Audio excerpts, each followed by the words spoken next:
Welcome back. Every year at this time, Albertans set their clocks ahead, but people in Saskatchewan stay the same. When the current government was trying to get elected, they promised to hold a referendum on the subject. But this week, they announced that's not going to be happening.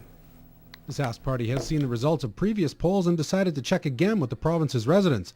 Their own poll showed a majority of people are strongly opposed to making the switch to daylight savings time.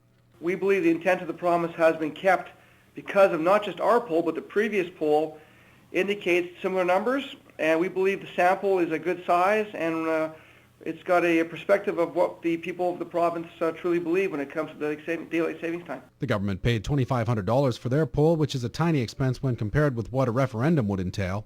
An overall standalone referendum is about $1 million, and one attached to the vote in November would have been about $100,000 for the actual message to go on the ballot. The opposition isn't particularly concerned about the issue, and the results of our own extremely unscientific poll seem to agree with the government's. Saskatchewan residents like it how it is, and some Alberta residents wouldn't mind not changing either. Nuisance. I wish we would just stay the way we are now, not move forward. It's crappy. We have to go wake up an hour earlier. Doesn't matter to me. No? Yeah. Okay. If I'm on standard time and I'm not focusing and I go somewhere and they're not open, I think they should be open, but they're not open. Well, if Alberta didn't change their time, that'd be great. Then we'd all be the same time. We don't want to change. You guys leave it the same as us. To me, every day is a Monday, so it really doesn't matter. Time's time. But aside from the inconvenience, there is another practical side to not changing. The Alberta Motor Association sees an increase in accidents attributable to driver fatigue.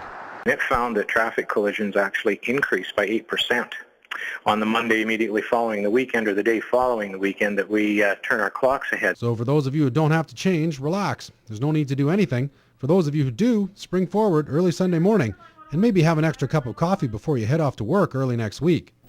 Prairie North Health is taking the next steps to creating a new primary care system for Lloydminster.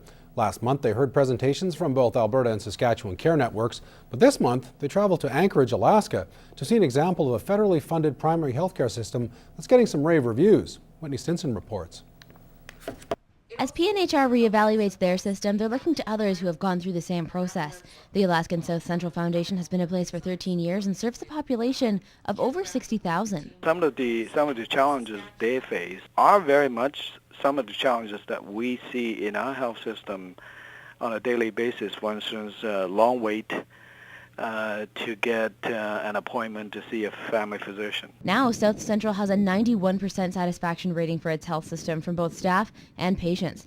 They say the results are because of a team approach to healthcare. I think the underlying principle is that everybody work together to focus on the holistic approach to healthcare delivery, meaning that the person is being cared for as a whole rather than different issues being looked after by different people. There's a lot of forums that we have, and again, it's a core value to talk to the people who are receiving the services to give us feedback. What is it that they want to see? Ben says they know what the people want. They need to focus on customer service and healthcare promotion and prevention, but they're having a hard time achieving those goals. South Central Foundation's had a couple of ideas to get them on track.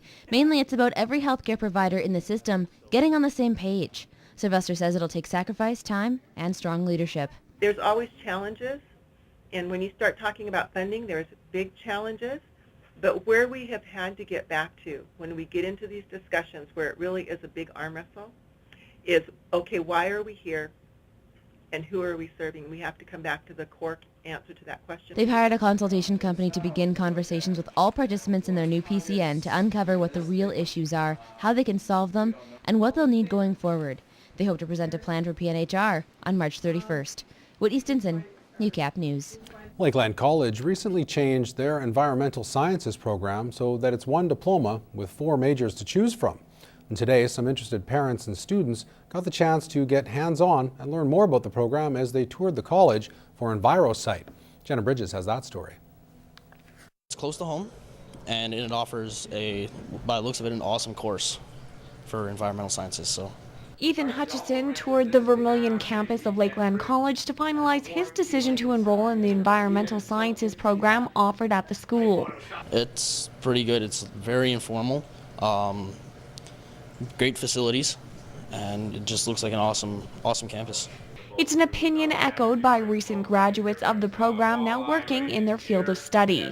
I'm used to very small class sizes, and so this just totally fit for me. And also the town of Vermilion is a great place to, spend your time. There's lots going on in the community, and it's just really welcoming. First-year students enrolled in environmental sciences take general classes and from there can major in one of 4 areas.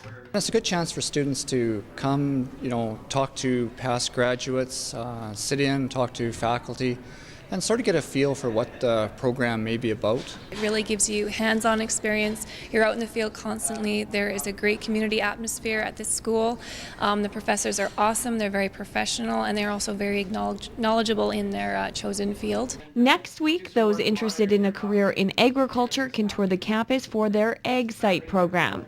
In Vermilion, Jenna Bridges, Newcap News.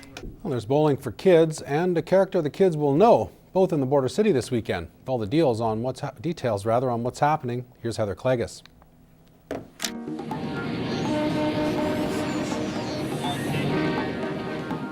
The Lloyd X Grounds is going to be a busy place this weekend. They've got a number of shows here, including one that is a first for the Border City. It's the Bellies and Babies Extravaganza, not just for moms-to-be, also for moms, and make sure you bring the kids along because Olivia from Treehouse will be here. I hear one of the cutest piglets you're ever going to meet, and a chance to hug her too. They will also have clowns and a baby crawl too, and lots of prizes for you to win. It's on Saturday and Sunday in the Alberta building at the Lloyd X Grounds.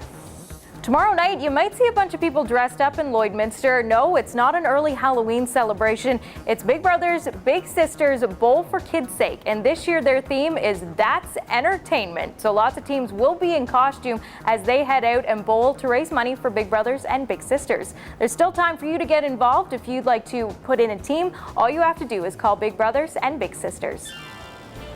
This weekend, you've got a chance to pick up a unique collection of music as we're giving you a chance to win a copy of Purely Acoustic 3. It's a chance to hear some different versions of some big hit songs like Rihanna's Umbrella, also Lady Gaga's Poker Face, all done acoustically. If you want a copy, all you have to do is email your name and daytime phone number to tvcontests@newcap.ca.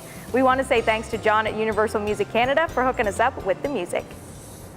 And country music fans have a chance to see Jason McCoy on Tuesday night. He's going to be in North Battleford with his Real Life, Real Laughs, Real McCoy dinner and show at the Gold Eagle Casino.